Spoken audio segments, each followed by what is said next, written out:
Bueno, ahí está grabando. Buenas tardes de vuelta a todas y a todos. Gracias por venir a esta actividad que organizamos en el marco de la 10ª edición de UNIPE Virtual. Bueno, es una actividad que armamos junto con Patricia Ferrante y Natalia Sternstein. Y bueno, tenemos como invitada a Valentina Arias para hablar sobre su libro Mandar Fotitos. Antes de que empecemos con la entrevista, con el espacio de intercambio, queríamos avisarles que UNIPE nos dice que tienen que completar un formulario de asistencia. El mensaje está, el enlace está pegado ahí en el chat, fijado. Completando ese formulario, luego UNIPE les entrega un certificado de participación de esta actividad. Así que bueno, si les parece, ¿empezamos, Nati?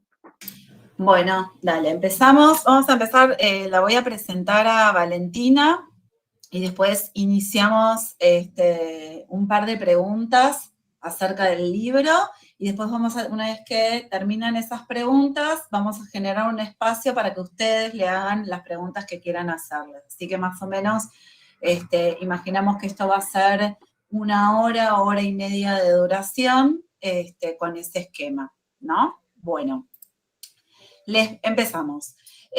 Valentina Arias es doctora en Ciencias Sociales por la Universidad Nacional de Cuyo, es magíster en Psicoanálisis por la Universidad de la Aconcagua, es diplomada en Psicoanálisis y Prácticas Socioeducativas por Flaxo y licenciada en Comunicación Social también por la UNCUYO.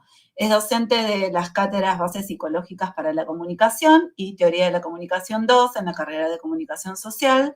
Además, se ha desempeñado como tutora y autora de clases en diversas carreras de posgrado en Argentina. Sus temas de investigación giran en torno a los jóvenes, a los medios digitales y a las imágenes, con énfasis en los modos de autopresentación y en las formas novedosas de ejercicio de la sexualidad.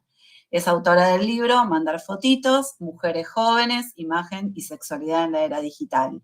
Ha escrito capítulos de libros y artículos en revistas nacionales y extranjeras, ha codirigido y participado en proyectos de investigación sobre jóvenes y estrategias de autopresentación en redes sociales, ecología de los medios digitales y producción de subjetividad en la economía de la atención. Así que bueno, hecha esta presentación muy rápida, bienvenida Valentina, gracias por participar de esta propuesta de UNIPE. Y vamos a empezar con la primera pregunta que nos parece interesante hacerte, es, bueno, en principio, ¿qué es el sexting, digamos, según la RAE, ¿no? Como esa definición más enciclopédica. Y también, ¿qué es el sexting para vos luego de haber investigado el tema, ¿no? Que entendemos que debe haber como una amplitud ahí de sentidos importantes. Bueno, hola, buenas tardes a todos y a todas. Muchas gracias a UNIPE por la invitación y bueno, y a todos los presentes acá en esta charla. Una definición del sexting de diccionario podría ser que se trata de una práctica que involucra el envío o el intercambio de imágenes sexuales a través de un dispositivo electrónico que generalmente es un teléfono celular, ¿no? Eso es lo que vamos a encontrar como una definición en el diccionario. Es una palabra que es un neologismo, digamos, está conformada de manera novedosa mediante la conjunción de las palabras sex, en inglés, que es sexo, y texting, que sería texto o textear. Y esta denominación sexting es, creo yo, controversial por lo menos por dos motivos. En principio porque fue acuñado el término hará unos 15 años, cuando todavía el teléfono inteligente como lo conocemos hoy no existía. Digamos, un aparato con cámara de fotos y conexión a internet no era lo más usual. Entonces, en el momento en el que se propone este término, estamos hablando más bien de intercambiar mensajes de texto de índole sexual. Por eso en la palabra sexting aparece como muy fuerte la presencia esto del texting, del texto, que quizás ahora no significa que no exista, sino que lo que por lo menos veo yo en mis investigaciones es que el rasgo central de la práctica es la imagen. Puede venir acompañada por texto, pueden haber audios, por supuesto, pueden haber emojis, stickers, lo que uno quiera, pero el acto de producir una imagen sexual propia y compartirla con otro, ese creo yo un poco que es el corazón de la práctica. Y decía que era controversial por dos motivos. Uno es por esto, porque sigue como teniendo esta idea de texto, la palabra, cuando en realidad esto ha pasado un poco a un segundo plano. Y el otro motivo por el que es controversial es que en realidad es un término que acuñaron más bien desde la academia o desde los medios, desde el ámbito mediático, y en la vida real nadie le dice sexting al sexting, ¿no? Entonces, por ahí si uno quiere hablar con alguien y le preguntas, che, ¿vos haces sexting? Es muy probable que la mayoría de la gente no sabe exactamente a qué se refiere esto, ¿no? Eso es un término que está como muy, muy de nicho, si se quiere. En la vida real uno habla de mandar fotitos, ese es el nombre de mi libro, porque me pareció que era una de las maneras en las que se habla de esto, ¿no? Ya solamente poniéndole el diminutivo a fotos, fotitos, le da este plus de significado que tiene que ver con algo sexual, ¿no? Si alguien nos pide una fotito por WhatsApp, muy probablemente lo que nos está pidiendo es una imagen de cierto tenor erótico. Mandar fotitos, nudes también, que es la palabra en inglés para hablar de desnudos. Bueno, hay como distintas maneras de nombrarlas, quizás esas dos son las más comunes. Y bueno, y esta definición de diccionario, como toda definición, es limitante, ¿no? Porque, ¿qué quiero decir? Cuando uno bucea un poco más, por lo menos en mi trabajo de campo, que les cuento, consistió en entrevistar a mujeres que se reconocían como mujeres, digamos, mujeres cisgénero, diría, en vínculos heterosexuales. Esto también es algo, me parece importante señalar, porque la mayoría del material que tengo y las reflexiones que he hecho han sido desde la experiencia de mujeres cis en vínculos hetero. En este trabajo de campo, digo, eh, apareció la práctica con infinidad de variaciones. Entonces, en principio, habría que definir qué es una foto erótica. Entonces, de ahí en más, tenemos una multiplicidad de posibilidades. O sea, el tenor erótico de la foto es absolutamente variable. Puede ser una foto, pueden ser videos. Uno lo puede compartir con una persona, con varias al mismo tiempo. Está esto que cuando yo hacía el trabajo de campo, que fue durante 2017, 18 y 19, no estaba extendido, pero ahora sí, que es subir imágenes sugerentes o no tan sugerentes a listas de mejores amigos en Instagram. Entonces ahí ya tenés algo donde podríamos, usando el viejo pero efectivo esquema de la comunicación, emisor, mensaje, receptor, tenemos un emisor y esa imagen está expuesta a un público inicialmente grande. O uno lo puede hacer simplemente con una pareja, por ejemplo. Digamos, puede aparecer de múltiples formas. Están también las videollamadas sexuales, que yo creo que también se pueden incluir dentro de lo que se denomina sexting. Y en todo caso, lo podríamos hablar. Está también esto de postear imágenes en redes sociales propias, que son sugerentes, un poco más eróticas o menos eróticas, pero eso también está. Entonces, me parece que se puede hablar, más que de sexting, podemos hablar de prácticas de exhibición del cuerpo o prácticas de exhibición sexual o prácticas eróticas en la época digital, y es un término amplio pero que permite englobar muchas de estas variaciones con las que se va presentando la práctica. Buenísimo, gracias Valentina. Bueno, el libro vimos que está organizado en 4 capítulos, ¿sí? Uno vinculado con pensar la técnica en relación con el sexting, otro vinculado con pensar la imagen en relación al sexting, el tercero sobre sexualidad y el cuarto nuevos malestares, todo eso antes de un último capítulo que entiendo que a modo de conclusión se llama Elogio y lamento del sexting. Y bueno, la idea de esta entrevista, luego de esta presentación que acabas de hacer de la investigación, es poder recorrer un poco algunos de los aspectos que nos parecieron más significativos para el marco de esta actividad en UNIPE.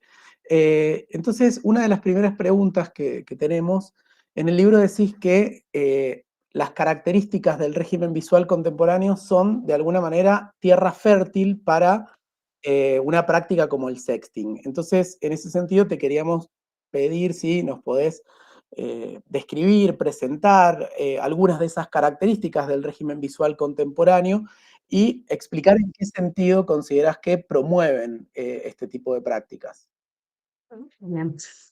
Bueno, el concepto de régimen visual no me voy a meter ahí porque nos llevaría mucho tiempo y nos alejaría mucho del tema, pero dicho rápidamente es tratar de pensar que todo lo visible no está afuera en el mundo y no es algo a lo que podemos acceder de manera objetiva con nuestros ojos. La idea de régimen visual pretende pensar que el campo de lo que consideramos visual está configurado a partir de variables sociales, políticas, culturales, tecnológicas, axiológicas, epistemológicas, etc. Entonces, cuando pensamos, me parece a mí en la práctica del sexting, hay un costado material que tiene que ver con la tecnología, pero también un costado inmaterial que podríamos resumir en esa formulación que es un poco imprecisa, pero para mí bastante eficaz, de clima de época, ¿no? Hay algo en la época que permite que este tipo de prácticas proliferen, más allá de las facilidades que nos puede dar el smartphone, ¿no? El teléfono inteligente. Esas características de la época son, en primer lugar, todo lo que hace a la cuestión de la fotografía y de las imágenes en la época contemporánea. Quiero decir, vivimos en una época donde hay una concentración y una densidad de imágenes inédita, producimos una cantidad de fotos, una cantidad de videos y consumimos todo el tiempo una cantidad de imágenes sin precedentes. Las imágenes son digitales, esto implica por supuesto que son transmisibles, o sea, yo la tomo inmediatamente, la puedo transmitir. Y en la historia de la fotografía también estamos en un momento inédito, que es que basta solamente un solo aparato para poder controlar la totalidad del proceso fotográfico, ¿no? Esto no ocurría antes. Digamos, yo con el teléfono puedo tomar la foto, la veo en ese momento y la comparto con alguien en el mismo teléfono. Estas características de las imágenes también nos llevan a preguntarnos qué pasa con la mirada. Esto por ahí es un movimiento que siempre propone el psicoanálisis, que es hacer como la reflexión reversa. ¿Qué quiero decir? Si vivimos en una época saturada de imágenes, nos tenemos que preguntar qué pasa con la mirada, ¿no? Hacer como el reverso. Si hay muchas imágenes es porque evidentemente hay miradas que demandan esa cantidad de imágenes. Entonces, estamos en una época en la cual las miradas buscan ver justamente y llegar cada vez a ver más. Entonces podemos pensar que vivimos en una época de exhibicionismo y de voyerismo, digamos, de sujetos que están que se prestan a mostrarse y sujetos que están ávidos de mirar también esas imágenes en la época actual. Esta también cantidad de imágenes que circulan en las redes sociales, por ejemplo, ¿no? También hacen que al estar tan saturado, todo tan saturado de imágenes, de pronto el sujeto solamente alcanza a percibir aquello que es particularmente extraordinario. Entonces, también podemos pensar que vivimos en un régimen visual donde para ser visto es necesario cierto grado de espectacularidad de aquello que mostramos, porque si no, un poco pasa desapercibido. Y cuando digo que las imágenes tienen que ser espectaculares, no me refiero solamente a un costado o a un rasgo positivo, o sea, no lo espectacularmente bello solamente, sino lo espectacularmente grotesco, lo espectacularmente violento. Ese tipo de imágenes son las que tienden a circular por las plataformas, por las redes sociales, etc. La fotografía y las funciones de la fotografía también han cambiado. Por ahí, bueno, muchos de ustedes quizás no lo vivieron, pero la fotografía está lejos de ser lo que era en la época analógica, en la cual la fotografía cumplía este rol de sostenimiento de una memoria familiar, de un pasado compartido, ¿no? Esas imágenes, tenías un rollo de fotos que tenía 24 fotos y eras muy cuidadoso con qué imágenes ibas a sacar, y después cuando las revelabas las traías a tu casa y las organizabas primorosamente en álbumes y, no sé, te ibas de vacaciones y sacabas 12 fotos, 24 fotos y era todo lo que había de ahí, ¿no? Ahora las fotos no tienen que ver necesariamente con la construcción de la memoria, con la idea de un pasado compartido en un linaje familiar, sino que esta digitalización y los fugaces que se vuelven, lo inmediatas que son, hacen que las imágenes sean más bien formas de presentación de nuestra experiencia inmediata, formas de comunicación. Hay una investigadora holandesa que se llama José van Dijk y ella dice que las imágenes han pasado de ser mementos a ser momentos. haciendo este juego de palabras respecto a esto que estoy diciendo, ya no recuerdos de un pasado compartido, sino momentos donde se comparten experiencias instantáneas de comunicación y listo. Entonces, por ejemplo, en WhatsApp nos pasa que tenemos cada vez más conversaciones visuales, diría Mirzoeff, que es un teórico de los estudios visuales. Nos comunicamos mucho por imágenes también, ¿no? Alguien nos pregunta qué estás haciendo y muchas veces en vez de relatarlo mandamos una foto y ya. Entonces, estos usos de la imagen como forma de comunicación, como forma de demostrar afecto también, de cercanía, de llamar al otro, son funciones de la fotografía que no existían antes y que hoy están, diría, a la cabeza de nuestras prácticas fotográficas. Y después, un rasgo cultural que para mí es central en esto, es lo que algunos pensadores y pensadoras hablan de la sexualización de la cultura como un rasgo de la cultura contemporánea. Sexualización de la cultura, pornificación de la cultura, cultura sexualizada, son distintas maneras de nombrar esto que quizás todos y todas vemos, que es como las imágenes sexuales empiezan a circular cada vez con mayor naturalidad en los espacios mediáticos, en las redes sociales, en el espacio público, ¿no? Aquellas imágenes que antes eran consideradas obscenas o que atentaban contra el pudor, de pronto empiezan a ser cada vez más visibles y un poco el umbral de aquello que se consideraba demasiado sugerente, perdón, demasiado explícito o demasiado erótico, se empieza a elevar y bueno, lo vemos en los productos de la cultura mediática, en nuestras propias imágenes,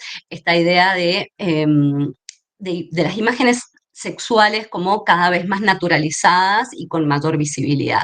Entonces creo que estos son algunos de los rasgos del régimen visual contemporáneo que hacen que sacarse una foto sugerente, erótica, porno y compartirla con otro no sea una práctica absolutamente inaudita, sino esto, ¿no? Una práctica más entre muchas otras que se hacen y que aparece bastante naturalizada, por lo menos en las mujeres que entrevisté y en la gente que entrevisto ahora, que otra cosa que dije son mujeres jóvenes de 18 a 25 años y que incluso en la gente más joven, por supuesto que también se da, e incluso con mayor naturalidad, ¿no? No habría mucho para pensar ni para discutir ahí para ellos porque es algo normal y lo hace todo el mundo, ¿no?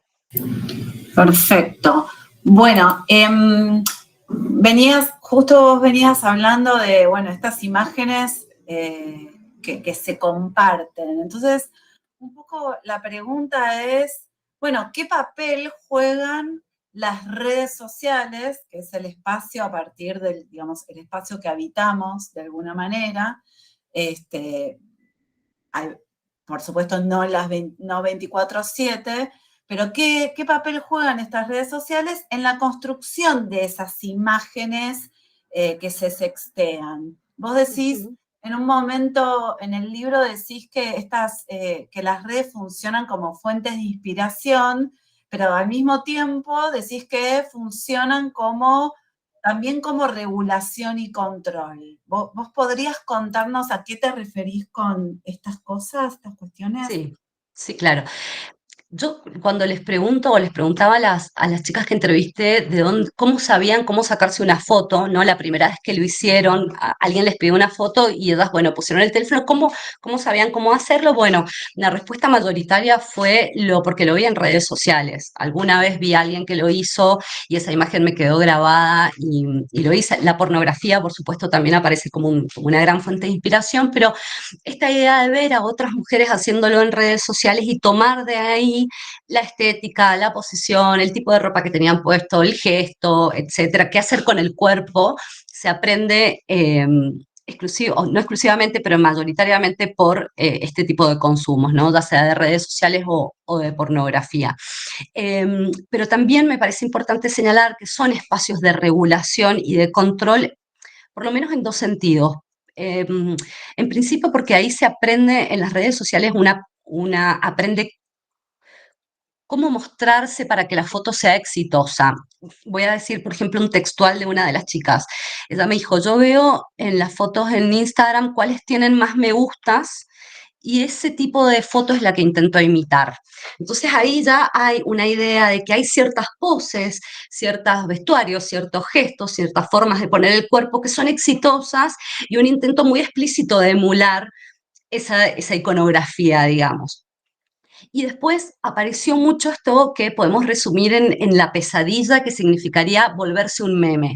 ¿No? Convertirse en un meme sería, así como tener muchos likes es el destino deseado, volverse un meme sería la pesadilla y el lugar a la que una no quiera llegar, no quiere llegar nunca. Entonces, ellas saben que la forma en la que se pueden convertir en un meme es, por ejemplo, mostrando defectos de la vivienda. Saben que si se van a sacar una foto tienen que cuidar muy bien que la pared no tenga una mancha de humedad o el techo tenga o la pared esté revocada o ordenar el espacio, porque si aparece ropa tirada o algún indicio de suciedad o de desorden, pueden ser criticadas. Entonces ellas dicen, yo veo en redes que suben la foto de tal y dicen, sí, estás acá haciéndote la linda, pero mirá qué feo cómo tenés ese agujero en la pared.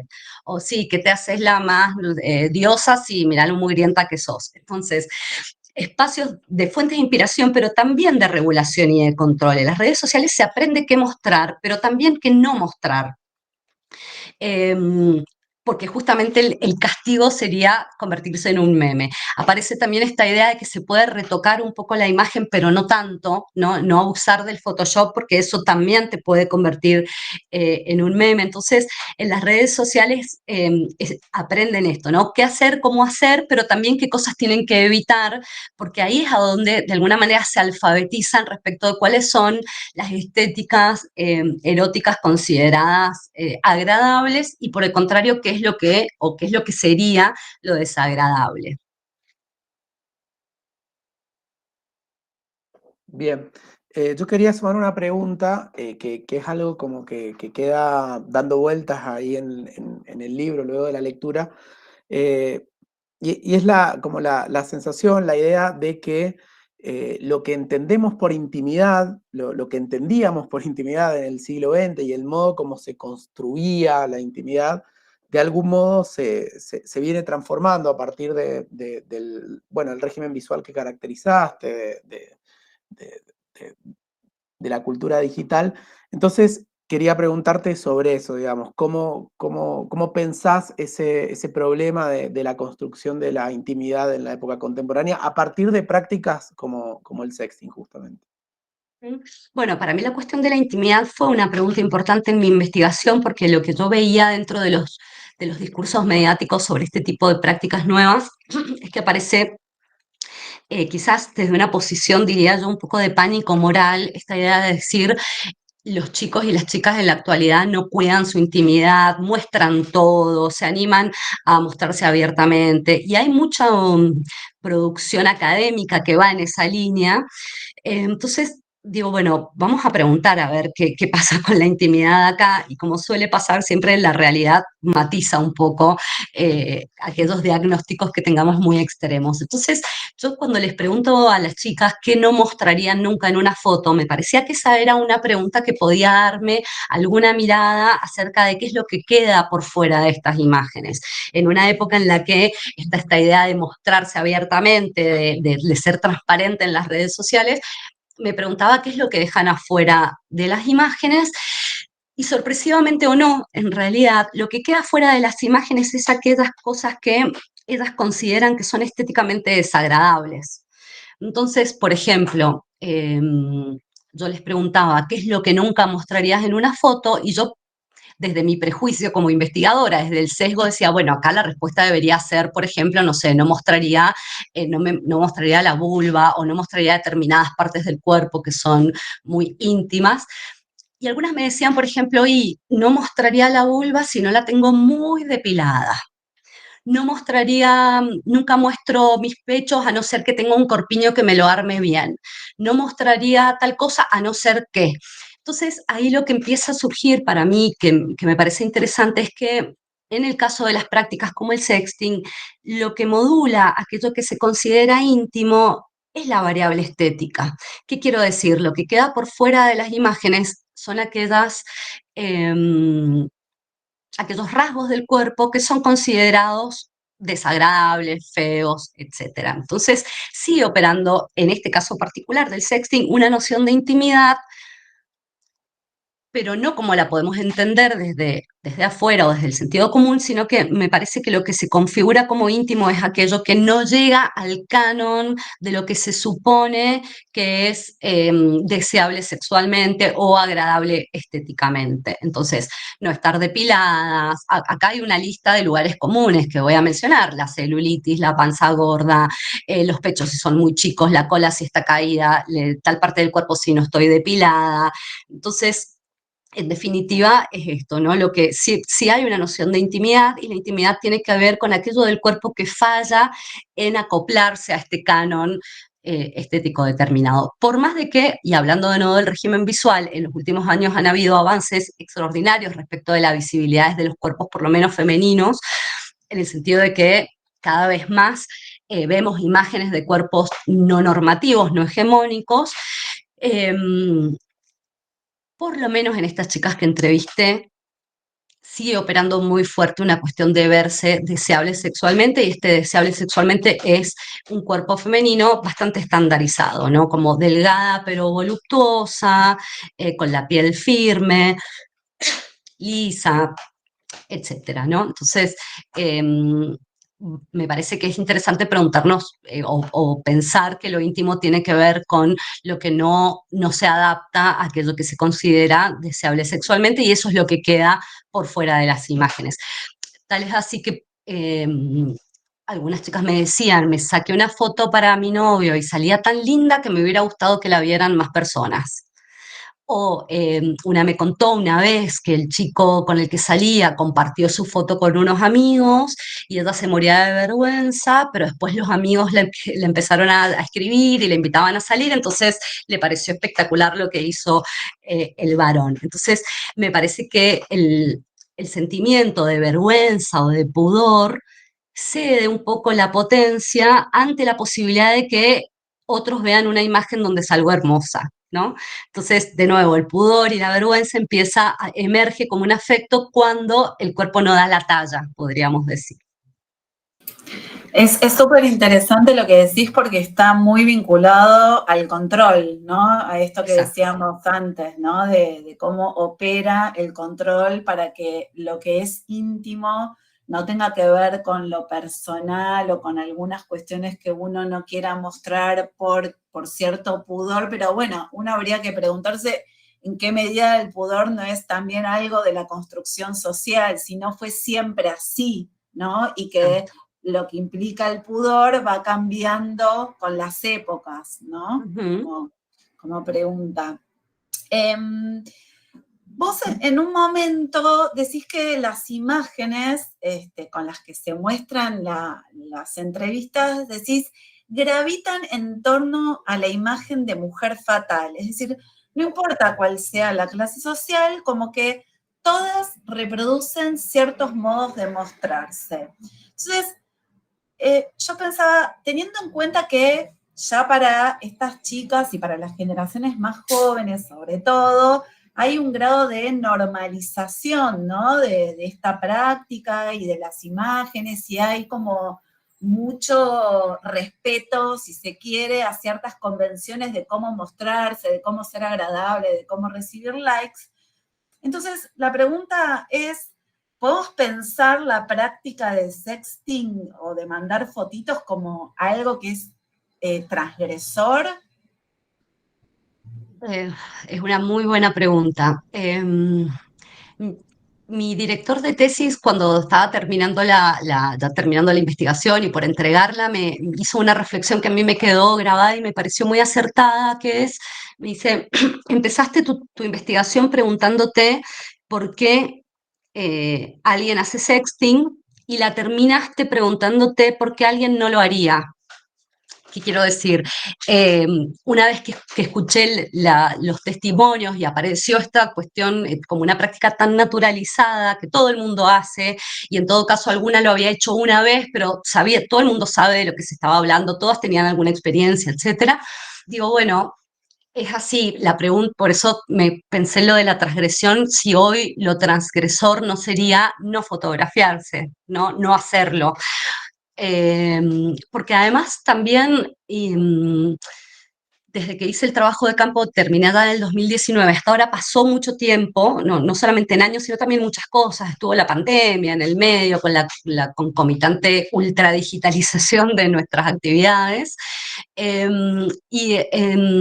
Entonces, me parece, y esto lo confirma un poco el trabajo de campo y los diálogos que tengo con adolescentes, que el pedir una fotito un poco se ha convertido en un paso, no diría obligado, pero sí bastante común del cortejo virtual, ¿no? Es como que la mayoría de las mujeres, acá por ahí, quienes nos escuchan, quienes están acá después, me gustaría también escucharlos a ver qué opinan, pero entiendo que eh, cuando uno empieza a hablar con alguien por alguna red social o después por WhatsApp o lo que sea, es casi seguro que tarde o temprano van a pedir una foto, muchas veces incluso antes de encontrarse presencialmente, ¿no? Y esto lo explico así analíticamente por ahí para quienes somos un poco más analógicos, pero es así, digamos, puede haber un intercambio de imágenes sexuales incluso antes de verse personalmente, incluso si, por supuesto, no se ven jamás. Entonces, en principio eso, creo que es una práctica extendida y naturalizada, y desde ese punto de vista la pregunta por la transgresión, para mí la podemos pensar así, quizás lo transgresor hoy es no hacerlo, pero al mismo tiempo también quiero decir que, y esto también hace al caso y al uno por uno, en qué medida la práctica puede ser transgresora para cada quien. ¿Qué quiero decir? En algunos de los testimonios que yo iba recogiendo en mi investigación, para algunas chicas la práctica del sexting verdaderamente significó algo distinto en el modo en el que ellas, por ejemplo, se relacionaban con su propio cuerpo. Y en el discurso ellas pudieron decir, yo, no sé, me sentía muy insegura viéndome a mí misma desnuda porque odio mi cuerpo, no sé qué, hice terapia o hice un tratamiento y realmente siento que estuve mejor en el momento en que me pude sacar una foto y compartirla con alguien más para que la viera. Bueno, para esa chica en ese momento la práctica sí que fue transgresora respecto de su propio recorrido vital, ¿no? Entonces, me parece que el nivel de transgresión tiene que ver con el derrotero biográfico de cada quien, podríamos decir. A nivel de la época, me parece que no, que hay un mandato, recién hablábamos de la sexualización de la cultura, y está esta idea de que cada vez hay mayor libertad sexual, pero a mí me interesa siempre pensarlo desde el punto de vista como lo propone Foucault. ¿En qué sentido? De tratar de pensar cuáles son los mandatos, las normalizaciones que estos discursos de libertad total traen, porque también tienen sus propios mandatos y sus propias obligaciones. Digamos, hoy, en una época de absoluta exaltación de la vida sexual, ¿no? Esta relación que se hace entre sexualidad, libertad, autorrealización, felicidad, de pronto no tener ganas de sextear para las chicas puede vivirse como un problema, sobre todo aquellas que están en pareja. Entonces, por ahí están en pareja y el varón, repito que eran chicas en vínculos heterosexuales, ¿no? El varón les pide una imagen y ellas no tienen ganas de mandárselas porque trabajaron todo el día, están acostadas, están en otra. Esa idea de decir, no tengo ganas, muchas veces les cuesta un montón. Les cuesta un montón porque los varones pueden ser muy insistentes, pero porque cuando no quieren sextear, sienten que van en contra de aquello que la época propone y empuja, ¿no? Entonces, ¿qué problema tengo que no quiero sextear si vemos en las revistas para chicas, ¿no? Entre comillas, como que dicen, ¿qué es el sexting y por qué deberías probarlo ya? ¿Cómo hacer para doctorarte en sexting? Tips para sacarte las mejores fotos hot. Entonces tenemos esos discursos que empujan, o esta idea de que hay que sextear porque es maravilloso y porque la sexualidad el ejercicio sexual nos hace libre y nos empodera, etcétera, etcétera. Entonces, en ese discurso, cuando la mujer no tiene ganas o siente que no quiere, es muy difícil no vivirlo como un fracaso personal o como esta idea de decir, che, ¿qué me pasa que no tengo ganas? Y supuestamente está buenísimo, ¿qué hay de malo en mí? Entonces, bueno, creo que es más complejo que pensarlo simplemente en términos de transgresión o de no transgresión, ¿no? Buenísimo, Espectacular, Valentina. sí. Justo nuestra próxima pregunta tenía que ver con estos nuevos mandatos y nuevos malestares que describís en el libro en esta época que caracterizás como de aparente libertad total. Bueno, creo que un poco lo has contestado.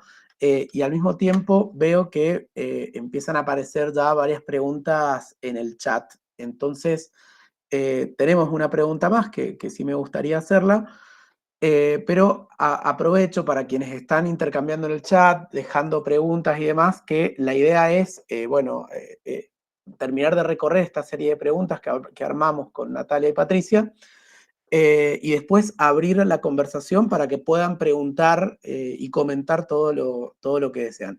Vi por ahí que alguien preguntaba por el libro, si se podía conseguir. Acá les pego los datos que conseguimos.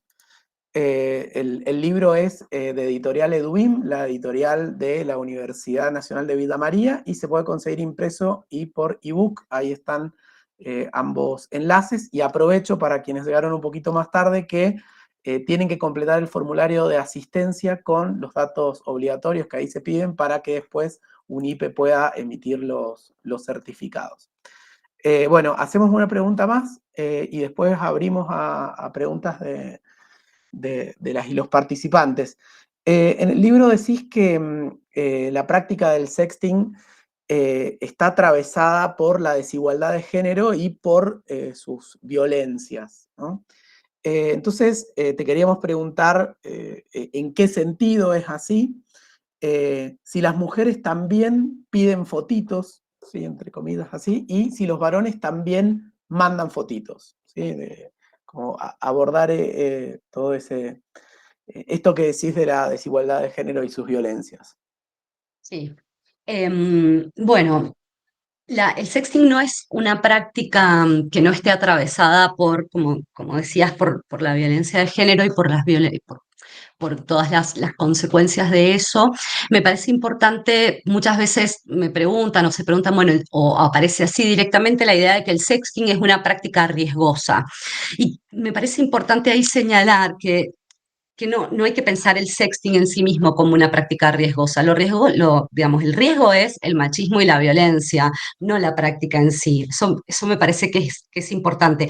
Que cada vez que hablamos de sexting tengamos que hablar de cómo las mujeres nos tenemos que cuidar para que esa imagen después no nos vuelva en contra, ya sea y esto apareció también innumerables veces en la investigación, la idea de que los varones pueden después chantajearte de alguna manera con esa imagen, hacerla circular sin tu consentimiento, las múltiples formas de acoso y de abuso sexual que se desprenden de ahí. Digamos, tiene que ver con la práctica, pero tiene que ver específicamente con algo más amplio que el sexting en sí mismo, que tiene que ver con las características de nuestras sociedades. Entonces, creo que estas violencias aparecen de manera muy evidente y que cualquier mujer que haya practicado sexting lo puede, creo yo, señalar, que es que es lo que yo llamo que el sexting es siempre una aventura incierta para las mujeres. ¿Qué quiero decir? Y esto apareció así en las chicas que entrevisté. Nunca pueden saber con total seguridad que la imagen va a quedar a quien se las digamos, al varón que se las mandaron y listo. Siempre está esta idea de, uy, ¿y qué pasa si? ¿Y qué pasa si? Aunque sea, esto me sorprendió, aunque sean chicas que estén en pareja hace mucho tiempo. Entonces me decían, yo no sé si el día de mañana yo no me peleo con él y él se enoja, entonces él tiene mis imágenes. Entonces, siempre que se sextea, por lo menos en el caso de las chicas que entrevisté, queda como esta sensación incómoda de base, o de fondo, mejor dicho, de decir, bueno, ¿qué pasa con mi foto? Sí. Además, me parece interesante contarles que este miedo apareció muy fuerte, sobre todo en aquellas chicas que estudiaban carreras relacionadas con la enseñanza. Y ellas lo pudieron vincular muy rápidamente con su profesión. Entonces, que no apareció en todas, solamente en las que estudiaban carreras relacionadas con la enseñanza, relacionaron el sexting con los peligros para su profesión, ¿no? Entonces, cada vez que le mando una imagen a alguien, me quedo pensando qué pasa si la foto se viraliza y eso cómo me puede afectar a mí profesionalmente, ¿no? Está este imaginario de que si una docente hace esto en la vida privada, entonces, ¿qué hará dentro del curso? Entonces, ese tipo de miedo, por ejemplo, me pareció sugerente respecto de las chicas que estudiaban carreras relacionadas a la enseñanza. Después también esta idea de que el sexting, a pesar de que de los discursos sociales, mediáticos, etcétera, que hablan de una práctica de puro placer, de pura ganancia, algo divertido para hacer. En realidad, para la mayoría de las chicas, sacarse una, digamos, no se sacan la foto así nomás. Requiere de un cierto grado de preparación, como les decía recién, tienen que por lo menos fijarse que no haya ropa sucia, porque después si no pueden convertirse en meme. Se sacan muchas fotos para ver exactamente cuál es la mejor, ordenan el espacio, ordenan el cuerpo, se sacan fotos, después las editan de alguna manera u otra. Entonces hay que tener tiempo, hay que tener ganas, hay que tener espacios también para hacerlo. Esto fue una diferencia que atañe al nivel socioeconómico de las chicas, que me parece sugerente también. ¿Qué quiero decir? Aquellas chicas que viven con su familia, pero tienen una habitación para sí mismas, logran fotos mucho más producidas, porque pueden encerrarse en la habitación, sacarse 25.000 fotos, usar la lamparita, el sombrero, el espejo de pie que tengo, etc. Las que comparten habitación con hermanos, con hijos, con la abuela, o que tienen una habitación, una casa donde viven muchas personas y un solo baño, bueno, la práctica es mucho más expeditiva, mucho más rápida. No pueden estar mucho tiempo ahí porque si no, no tienen el tiempo, no tienen el espacio necesario. Quiero decir, entonces, es una práctica que requiere de un grado de preparación. Eh, John Berger, el historiador y el crítico de arte, hablaba del disfraz del desnudo y me parece que es muy interesante porque creo que esto opera de esta manera en las imágenes sexuales, por lo menos de las mujeres. No es estar desnuda, es un desnudo en el sentido como lo podemos entender desde el arte, ¿no? Hay un disfraz en ese desnudo por más de que aparezcan sin ropa y ese disfraz tiene que ver con esta escenificación que digo que muchas veces se lleva a cabo. Todo este trabajo hace que esto, ¿no? Haya que tener tiempo, haya que tener ganas. Entonces, como los varones pueden ser muy insistentes, como dale, dale, dale, dale Gordi, no seas mala si es tu novio, o dale, dale si es alguien que no conoces, muchas veces ceden a hacerlo sin tener ganas. Hay muchas veces que las mujeres envían sus fotos sin tener ganas de hacerlo. Entonces, ahí vale la pena para mí ponerle un signo de interrogación a esta idea que habla del sexting como una práctica testigo de la liberación sexual o de empoderamiento para las mujeres. No siempre se sextea cuando tiene ganas, no siempre se sextea y se está absolutamente cómoda y tranquila con lo que se está haciendo. Eh, y esta idea de muchas veces ceder ante la insistencia varonil, porque si le digo, para las que están en parejas es todavía, como digo, más complejo, porque hay que explicarle a tu pareja por qué no tenés ganas y ver si el otro se ofende o no se ofende. Cuando es un desconocido, por ahí es más fácil, porque en última instancia lo bloqueas y listo, pero esa sensación de quedarse preocupada, insatisfecha, parece también mucho ligada a la práctica. Entonces, creo que todo esto que estoy señalando son elementos que se tienen que analizar desde, o que es muy fructífero analizarlo desde la desigualdad de género. No, no sé si, no entrevisté varones, no tengo tanto trabajo de campo hecho ahí, pero no creo que los varones tengan alguno de estos afectos ligados a su práctica. Las mujeres piden fotos. Yo diría, de nuevo, no tengo una cuestión estadística, puedo hablar del trabajo de campo específico que hice en esos años y acá en Mendoza. La inmensa mayoría no la pide y además no le interesa. ¿Qué quiero decir? Y esto me parece que se puede también explicar desde el psicoanálisis. La imagen de los varones, perdón, una cosa más, los varones envían su imagen. Siempre generalmente es la misma imagen, quiero decir, es una foto del miembro, entonces los varones también como que reducen mucho el mapa de lo deseable en el cuerpo masculino simplemente al miembro y ese tipo de imágenes a las mujeres en realidad no les provoca mucho, o por lo menos a estas chicas que entrevisté.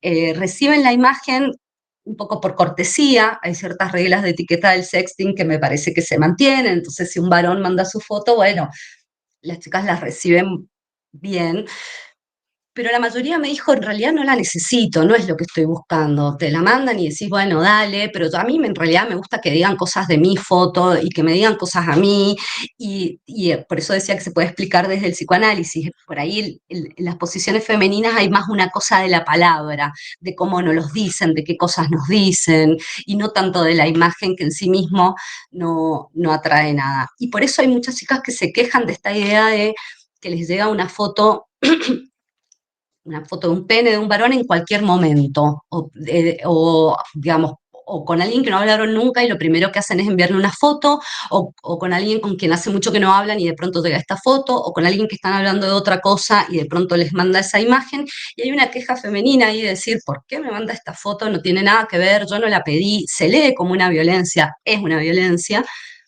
y yo no sé si habrá algún varón que se queje de si alguna mujer le envía alguna vez una foto desnuda, ¿no? Yo entiendo la, digamos, lo polémico que puede ser hablar de la mujer y el varón en términos así tan dicotómicos y tan eh, en esta lógica binaria, pero en el trabajo de campo esto pareció muy claro, ¿no? Esta idea de cierto desinterés ante la foto del varón, eh, que es siempre, como digo, la misma imagen, y cómo las mujeres en realidad prefieren la palabra y no tanto la imagen. Bien, sumamente interesante y además, en realidad uno tiene que entender la práctica de sexting, del sexteo, en un contexto que, digamos, atraviesa todo esto que vos estás mencionando, en realidad atraviesan muchas prácticas, o sea, porque el sexting va a estar por fuera de ciertos mandatos y de ciertos, digamos, atravesamientos que son, digamos, la estructura o el contexto en el que están inscritas las prácticas de sexting como otras, ¿no? Así Exacto. que súper interesante. Si les parece, vamos a pasar ahora a las preguntas de ustedes. A ver, podemos retomar, si quieren, algunas que ya están planteadas en el chat. Por ejemplo, acá Patricia pregunta, ¿cómo se puede abordar el tema en la escuela? Bah, es como una gran pregunta que además está atravesada por un montón de cuestiones, ¿no? Porque, digamos, ahora te dejo la palabra, Valentina, pero plantear esto en la escuela no es que, se me ocurrió, voy a plantearlo yo, digamos, requiere de un montón de condiciones, de posibilidad, imagino yo, para poder plantear esto, y esto implica además una postura, digamos, no solamente que puede estar enmarcada dentro de la ESI, sino pensar, bueno, que también hay una comunidad escolar, léase padres, madres, ¿no? Digamos, que deberían poder, de alguna manera, también estar alfabetizados en estos términos. Así que bueno, igual te dejo la palabra, Valentina. Exacto. Bueno, en un mundo ideal, yo creo que una forma de abordaje de estos temas tiene que ver con lo que podríamos denominar una perspectiva de reducción de daños. ¿Qué quiero decir? Cualquier tipo de iniciativa que sea abstencionista, digamos, que diga esto de no te saques fotos, no lo hagas, no va a funcionar, me parece, creo que eso es demasiado ingenuo pensarlo desde esa perspectiva. Entonces, hay que dar por sentado que los pibes, las pibas lo hacen. Intentar en la medida de lo posible suspender el pánico moral, ¿no? Esto, ¿cómo puede ser que lo hagas? Sino decir, bueno, pasa cada vez a edades más tempranas, eso también hay que saberlo. Esta cuestión de compartir fotos sexuales o eróticas en listas de mejores amigos, hicimos un trabajo de campo en escuelas con chicos de 12, 13 y aparece mucho.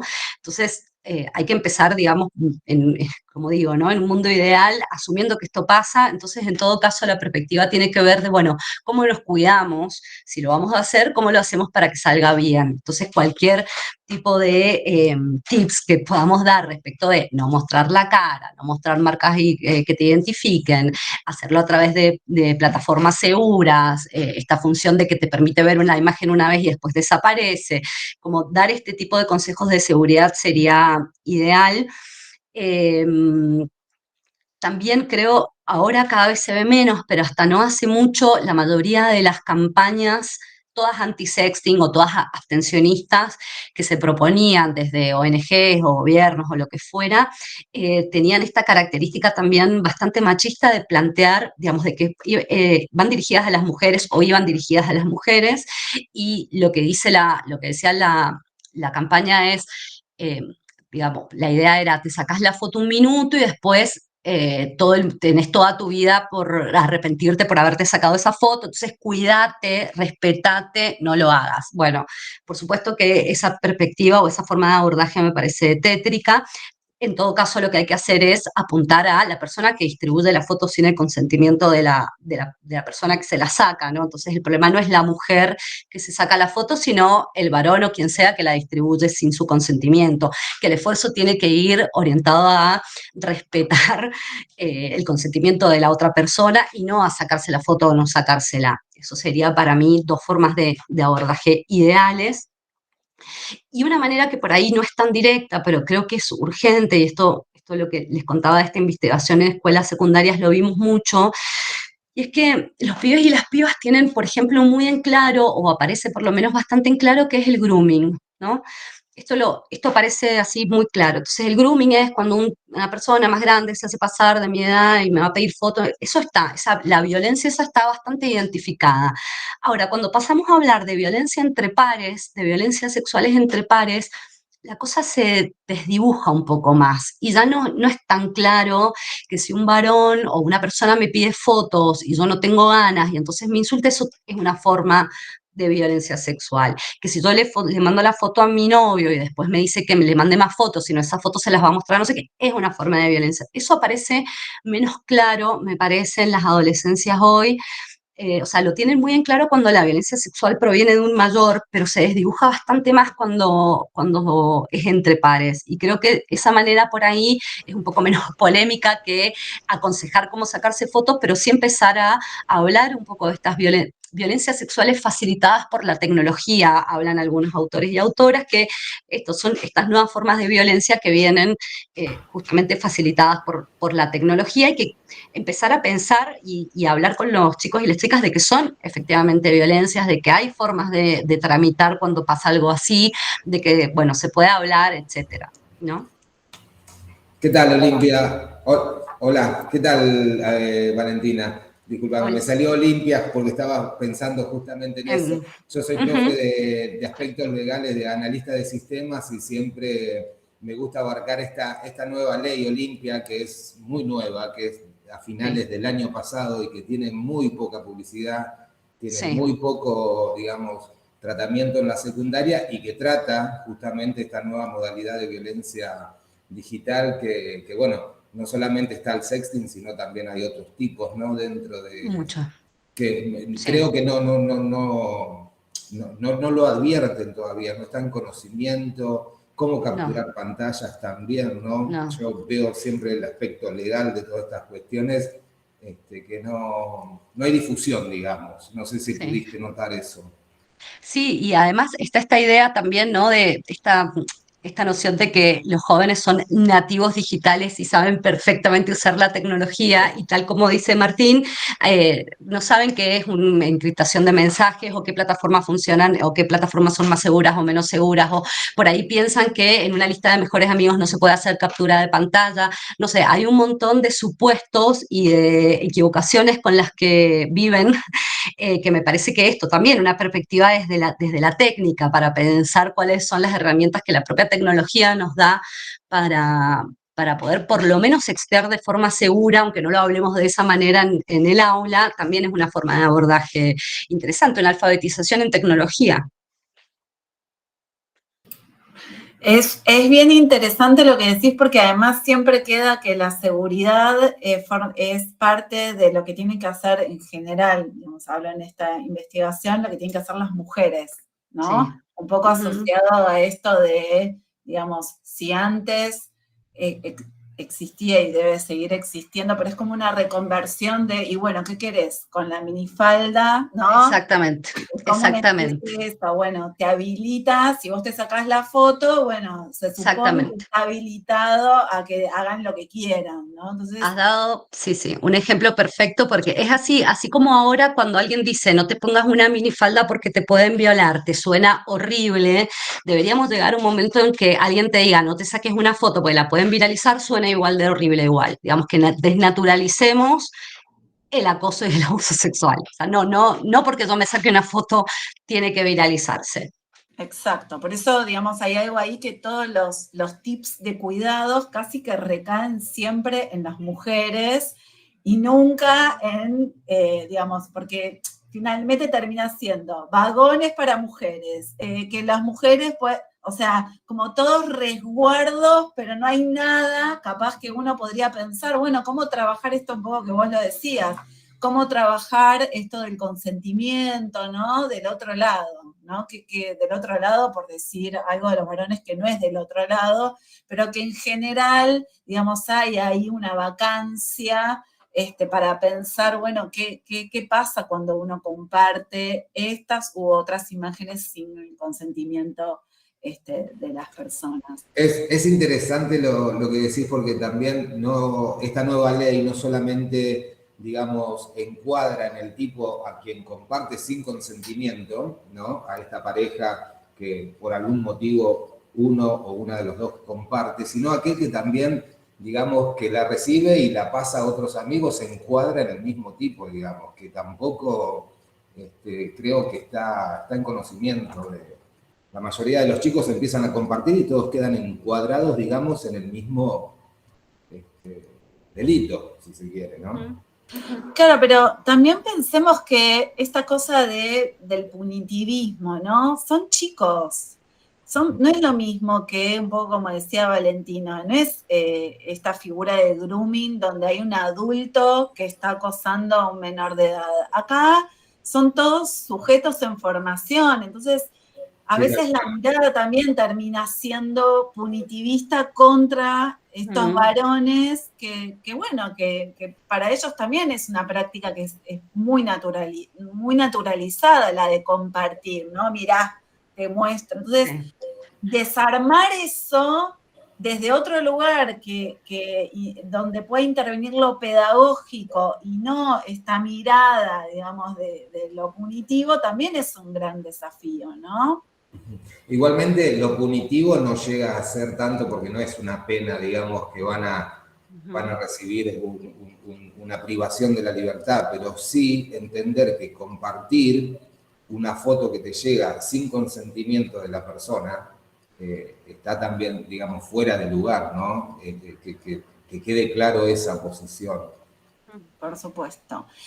Acá, Patricia, también, no sé si vos, creo que sí, en el libro salió el tema de la cuestión económica, ¿no? Esta cosa de, bueno, monetizar las fotos en OnlyFans, por ejemplo. ¿Qué nos podés decir respecto de eso? Bueno, esa es una variación una de las tantas con las que puede haber, ¿no? Esta idea de intercambiar imágenes por dinero era algo que venía sucediendo antes de OnlyFans y que de alguna manera con la pandemia y con la aparición de esta plataforma un poco se institucionalizó algo que ya ocurría. Bueno, el caso de OnlyFans es súper interesante. Hay debates que todavía no están saldados respecto de si se puede considerar prostitución o no se puede, o sea, si las trabajadoras de OnlyFans son trabajadoras sexuales o no son trabajadoras sexuales. Ese es un debate que está bueno. A mí me parece interesante el caso de OnlyFans porque grafica algo que por ahí veníamos estudiando en la academia, que es lo que se llama el capital sexual, ¿no? La idea de que hay una especie de capital, como todo capital que una puede poner a trabajar y que brinda determinados beneficios que tienen que ver con el aspecto y con esta capacidad de sexualizarse, ¿no? En el caso de OnlyFans, el capital sexual es efectivamente algo que va a ser monetizado por mí y creo que es también... la extensión de las prácticas de OnlyFans y la naturalización con la que se habla de eso y cierto halo de nuevo, de empoderamiento o de éxito que rodea a este tipo de prácticas tienen que ver con la sexualización de la cultura y con algo que, acá me meto en otro tema, pero con algo que las pensadoras de Estados Unidos hablan de feminismo liberal y las europeas también le llaman postfeminismo, que es esta cierta sensibilidad contemporánea en el cual las mujeres entienden que como ya pasó el feminismo y ya nos liberamos y nos empoderamos, entonces ahora yo con mi cuerpo puedo hacer lo que quiera y si lo quiero sexualizar, me sexualizo y lo hago igual. Entonces, las mujeres habríamos pasado de ser objetos sexuales, dice una investigadora inglesa, se llama Rosalind Hill, a ser sujetos sexuales, ¿no? Como que nos auto-objetivamos sexualmente y eso ya no está visto como una cuestión opresora contra la que habría que luchar, sino un camino que cada una elige por sí misma y no solo es opresor, sino que es liberador. Entonces me parece que las prácticas como OnlyFans y particularmente esta idea de festejarlas o estas posiciones celebrantes tienen que ver con esta idea, ¿no? De que la mujer puede hacer hoy con su cuerpo lo que quiere y que si lo que quiere es sexualizarlo, entonces está bien. Y eso en principio, de nuevo, per se, yo creo que no es nada que podamos criticar, sino que siempre es más interesante pensar eh, cuáles son los malestares, las tensiones que eso genera nuevamente en las mujeres. Entonces, de pronto aparece este nuevo mandato de esto, ¿no? Trabajar el cuerpo, comprarte lencería erótica, comprar juguetes eróticos, hay escuelas de coaching sexual que creo que en Cava hay más que acá en el interior, pero que existen. Entonces, o Alexandra Rampolla en una época fue pionera. Entonces, de pronto todas las mujeres tenemos que saber mucho de sexualidad porque eso da cuenta de cierta feminidad contemporánea que está bueno y de nuevo, eso en sí mismo no es malo, sino que me parece que el análisis se vuelve más rico cuando una se pregunta, bueno, ¿cuál es el punto de malestar en estos nuevos mandatos? ¿Qué pasa cuando no llego? ¿Qué pasa cuando no me interesa seguir esas líneas? Y cómo si antes en la década del 50, 60, 70, la figura de la que nos reíamos era la figura o no de la que nos reíamos, sino la figura abyecta era aquella que era ligerita. Hoy la figura abyecta es la modosita, la que es demasiado virgen, la que no es tan canchera sexualmente. Entonces, de nuevo, hay, digamos, no quiero decir discriminación, pero tenemos maneras de segregar y decir, bueno, esta no llega, esta no puede, a esta no le sale. Y ahí me parece entonces que ahí es interesante hacer el análisis y no necesariamente criticar a quienes decidan hacer con su cuerpo lo que quieran, sino pensar qué pasa con aquellas que no llegan o que no pueden y que generalmente esto, ¿no? Lo que empieza a pasar es que cuando todo se vuelve una cuestión individual, como tenés que tener confianza, amar tu cuerpo como sea, mostrarlo, animarte, no importa tus falencias corporales, tenés que mostrarte y amarte como sos, de nuevo, mandatos. Si no me amo lo suficiente y si no estoy tan segura con mi cuerpo, ¿cuál es el problema? Todo se transforma en una cuestión individual y se dejan de lado las discusiones que tratan de entender por qué históricamente las mujeres nos sentimos no conformes con nuestro cuerpo. Y todo se resume en una cuestión individual que a vos te falta confianza para sentirte bien con tu cuerpo. Y bueno, para mí no es por ahí, pero eso me parece que es la crítica interesante o el camino para seguir.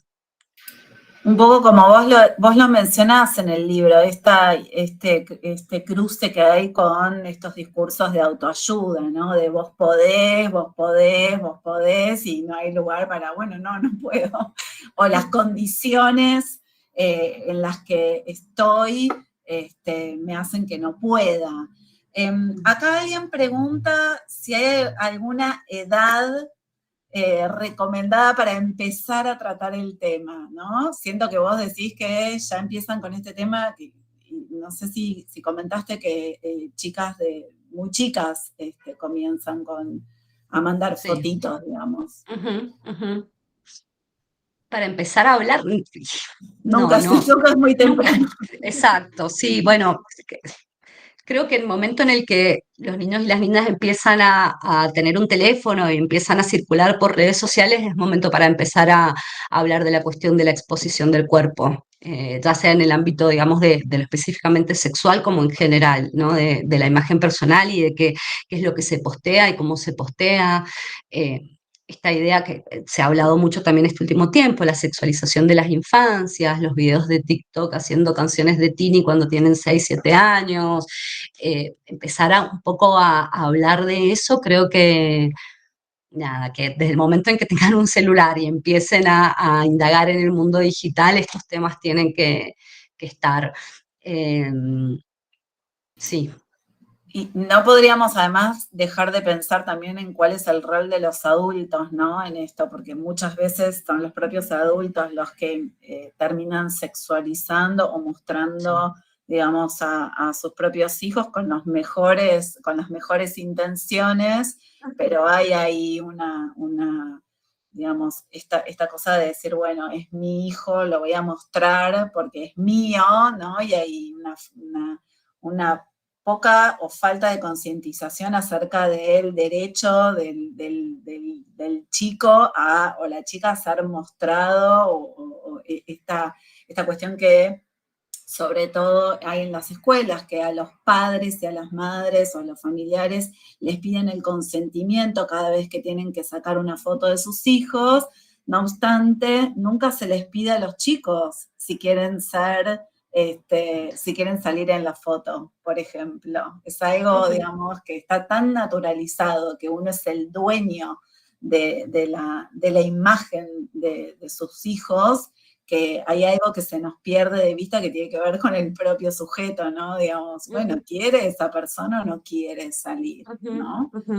Sí, y no, sobre también esto, estar alerta de que uno por ahí piensa que compartir fotos sexuales tiene que ver con cierto estado, digamos, de ser adolescente o ser más grande y empezar a salir con alguien, entonces ahí vas a empezar a compartir.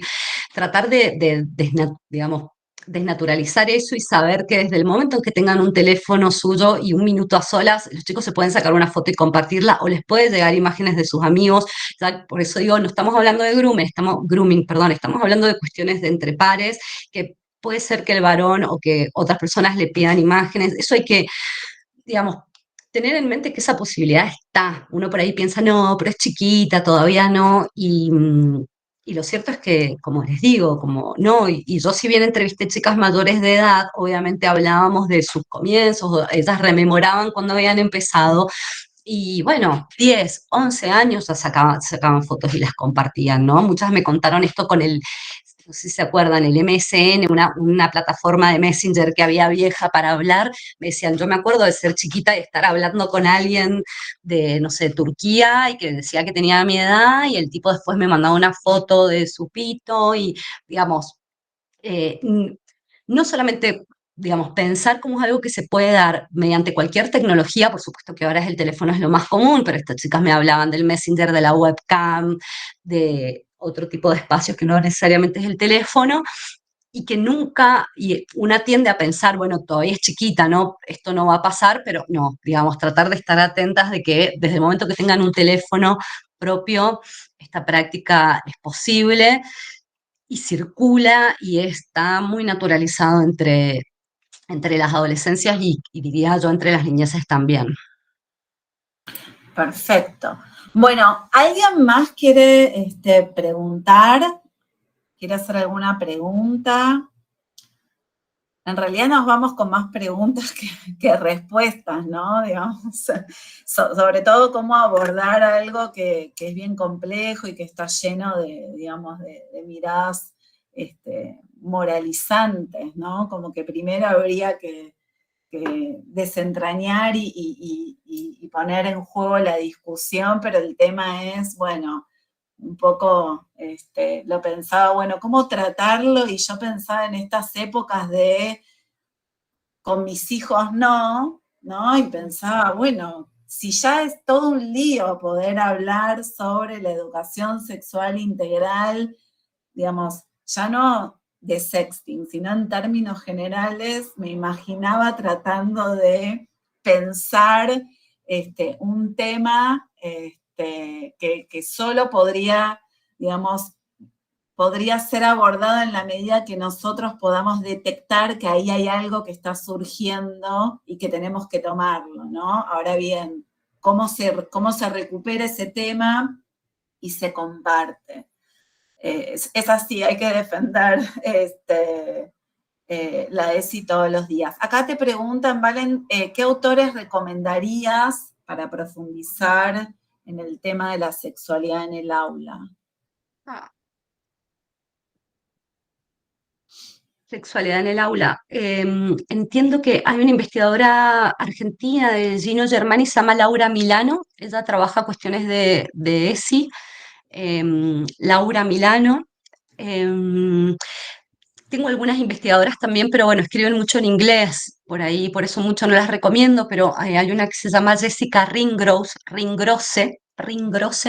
Ella trabaja mucho con cuestiones en primaria y en secundaria, cuestiones de sexting y de violencias sexuales digitales. Hace trabajos muy interesantes que siempre me pregunto cómo llega a lograr que la autoricen a hacer ese tipo de trabajos, pero tiene algunos artículos últimos, por ejemplo, donde las niñas tenían que dibujar el tipo de imágenes, cómo eran las fotos de penes que les llegaban de los compañeros. Entonces tiene un montón de dibujos y de análisis a partir de esos dibujos que están buenísimos. La única limitación que tiene ella es que por lo menos los artículos a los que yo me he encontrado siempre están en inglés. Pero eso así en principio es lo que se me ocurre. Después puedo seguir pensando y en todo caso te paso, Nati, Dale, algunos datos. dale. Pato, No, vos yo quiero, hola, te Hola, entré Mar. y salí varias veces. Gracias, Valen, estuvo buenísimo. Me Gracias, parece Pat. que hay mucho, te quiero tirar una, no tenés que responderla, pero yo como quiero que sigas investigando y así te podemos seguir. Yo hago trabajo de campo en escuelas secundarias y este año el problema que ya en 3 me dijeron que están teniendo son las fotos que sacan sin consentimiento, pero ahora es como que sacan la foto de la cabeza de alguien y después lo ponen en una situación complicada usando inteligencia artificial. Y entonces se arman Sí. unos líos enormes y después tienen que terminar todos explicándole en algunos casos son escuelas súper abiertas que no se escandalizan, ¿no? Pero tienen que terminar explicando que la foto no es real. Y está pasando mucho eso, porque además la tecnología te permite trucar a cualquier cosa, poner a cualquiera en cualquier escenario, con cualquier fondo y hacerlo hablar si querés. Entonces, bueno, eso me parece súper interesante. No sé si describiría esa práctica como una práctica de sexting también, no sé. No, Ya sí, bueno, No, justo recién cuando hablaba Martín, el abogado, me acordaba de eso. Hubo un caso resonante hace poco, creo que, no sé si en Córdoba, de unos chicos que hicieron un video con inteligencia artificial con unas compañeras, o sea, tomando las caras de unas compañeras, ya no una foto arriba de un cuerpo, sino digamos, un video donde ellas aparecían desnudas, no sé si entre ellas teniendo relaciones sexuales o qué, hecho con inteligencia artificial. No sé específicamente si está tipificado así a partir de la ley Olimpia, pero sin duda es una forma de violencia sexual. No importa si es con imagen, si no pasó. Claro. Que no nos queden dudas que es una forma de abuso sexual, claramente. Eso no admite para mí otra forma de encuadrarla, y hay que pensarla como tal. Lo que, justo. ya que me Perdón. nombrabas, sí, Sí, discúlpame, Natalia. sí. No, lo que sí se puede observar es el grooming muchas veces, ¿no? Que se utiliza inteligencia artificial justamente para, ¿no? Para reflejar una imagen que no es muy utilizada, en fraudes digitales también, en ciberestafas también, pero es algo que como que está empezando, ¿no? Pero en grooming sí se ha visto. Sexting calculo que también tipificaría, ¿no? En realidad, esa práctica, justo hoy me llegó un artículo de Wired que habla sobre Taylor Swift, que es una de las personas sobre las que más hay deepfakes, se llaman, ¿no? La realización de videos o fotografías de ella en situaciones trucadas, por supuesto, en situaciones aparece teniendo relaciones sexuales o en imágenes pornográficas, eróticas, etcétera, etcétera. Y entonces el artículo decía algo así como, son las Taylor Swift del mundo las que nos van a salvar, porque en realidad acá también lo que es fundamental tiene que ver con la regulación del Estado, ¿no? Y cómo actúa esa regulación. Y bueno, por supuesto que en Europa y en Estados Unidos empieza, a partir de este caso en particular, empieza a presionar a, digamos, a los gobiernos de los países para que empiecen a tomar medidas porque realmente se han salido de control. El problema que existe en realidad tiene que ver con que las posibilidades de poder hacer este tipo de cosas están muy al alcance de la mano y los gobiernos van muy por detrás para regular este tipo de cuestiones. Entonces, se les vuelve muy difícil, y ni que hablar en los países como los nuestros, donde, digamos, las discusiones todavía pasan por otros carriles que tienen que ver con cosas como mucho más, por supuesto no son excluyentes, pero parece que estamos mucho más atados a las cuestiones del día a día, de poder resolver algunas cuestiones muy centrales, y todas estas que vienen sobre todo, digamos, hace poco escuchamos que la idea era hacer como un sistema de regulación para evitar delitos con inteligencia artificial. O sea, estamos yendo hacia otro lugar, hacia lo opuesto, en relación hacia dónde va el mundo, que tiene que, o por lo menos la ciudadanía, que exige una regulación, pero al mismo tiempo una posibilidad de no estar controlados y mirados 24 horas por otros, ¿no? Entonces, bueno, son como temas que exceden el sexteo, ¿no? Que ya claramente tiene que ver más con claramente. Es más, la Ley de Protección de Datos Personales es del 2008. Había un proyecto muy interesante, pero bueno, por lo mismo que decís, estas discusiones de día a día se van poniendo parches y bueno, lamentablemente no avanzamos, pero sí, totalmente. Bueno, ¿quién más? ¿Alguna pregunta más? Bueno, si no hay más preguntas, bueno, Valentina, te agradecemos un montón porque la verdad, más que interesante la charla, la manera también de poder pensar un montón de temas, como el sexting, en realidad, que es como el emergente, está atravesado por un montón de otras cuestiones que son bastante complejas y que a veces son estructurales.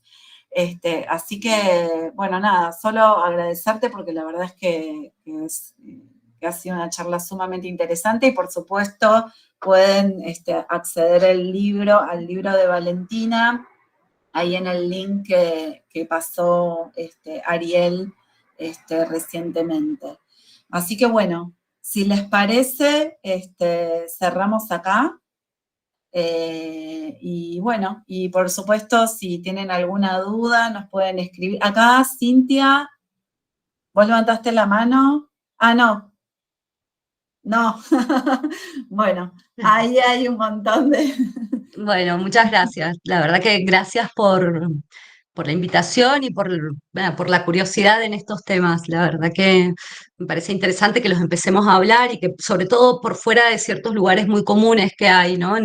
Como de pánico moral o de excesiva celebración, y tratar de pensarlos un poco esquivando esos lugares más comunes, ¿no? Y tratar de pensarlo en toda su complejidad. Bien. Me apareció una Natalia que quería preguntar algo, que levantó la mano. ¿No? Bueno, listo. Bueno, Valentina, muchísimas gracias, y bueno, y a todos, gracias por estar acá y por ser parte, ¿eh? Sí, muchas gracias a todas, a todas. Muchísimas gracias. A todos. Muchas gracias, interesantísimo. Gracias. Felicitaciones. Gracias, hasta luego. Gracias, adiós. Adiós. Adiós.